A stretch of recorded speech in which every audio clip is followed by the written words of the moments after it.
ออค่ามาส่งค่ามาส่งพี่น้องเขากูก็กูดีกูแลนข้างนอกออค่าในวิดีโอตัวนี้ข้างนอกเดมาสอนปันดีใต้ค่า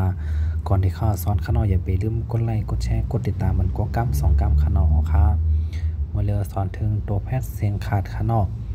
การสอนค่าการสอนไม่ในข้างนอก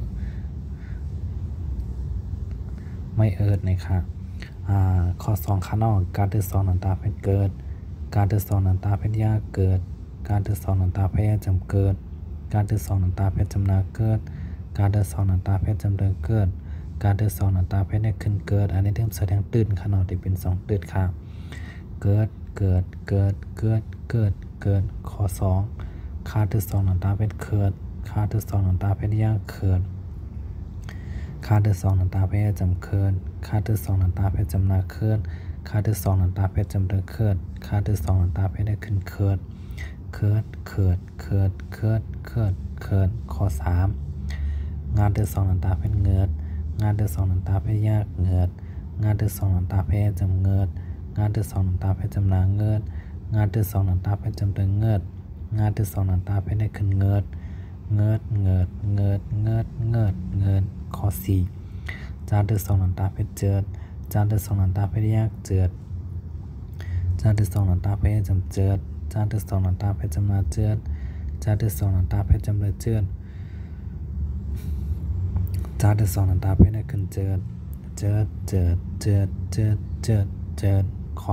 5ซาที่2น้ำตาเพชรเสิร์ชซาที่2น้ำตาเพชรยากเสิร์ชซาที่2น้ำตาเพชรจำเสิร์ชซาที่2น้ำตาเพชรจำนาเสิร์ชซาที่2น้ำตาเพชรจำเลยเสิร์ชซาที่2น้ำตาเพชรได้ขึ้นเสิร์ช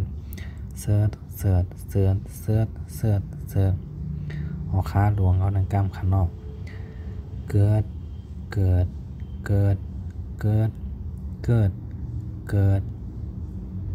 ไม่เกิดในเดชสอนขนอได้เป็นพิษกาต้องเป็น2เกิดขนอ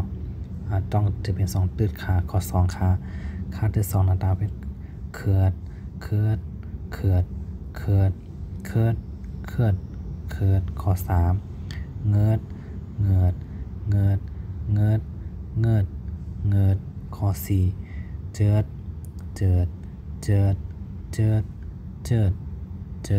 ข้อ5เสิร์ชออกขาลงก็นังกล้ามขนอข้อ1ขาเกิด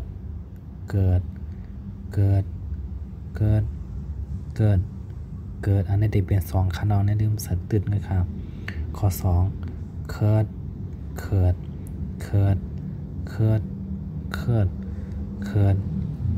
อ3เงิดข้อ4เจิด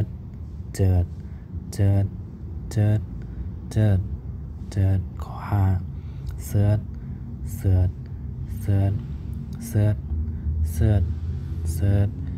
ออค้าอย่าไปลืมกดไลค์กดแชร์มันก็ก้าม2ก้ามขนอค่ะบอกกดไลค์กดแชร์ก็อย่าไปลืมกดติดตามไม่ขนอตีเลยหายมาหันเดี๋ยวมาสอนดีแต่จอมมันกูก็กูตีกูนั่นกูวันจอมมิดจอมกันวันนี้วันออดขนอค่ะก็เลยขั้นใดป้าบิกใต้ขนออยู่ต่างวันต่างเมืองในขนอมีป้าบิกใต้ในขนอว่าอยู่ในเมืองไทยในก็ต้องตักมาถามในขนอขั้นใดป้าบิกใต้ในค้าก็มีปันอยู่ค้าหอค้ามาส่งค้ายินดีครับตอนกูก็ขนอก็เลยกดไลค์กดแชร์ขนอเฮาอยู่ดีกินมันมีเงินมีค่ามันกูก็กูตีกูเรียนค้าออกค้ามาส่งกูก็ค้า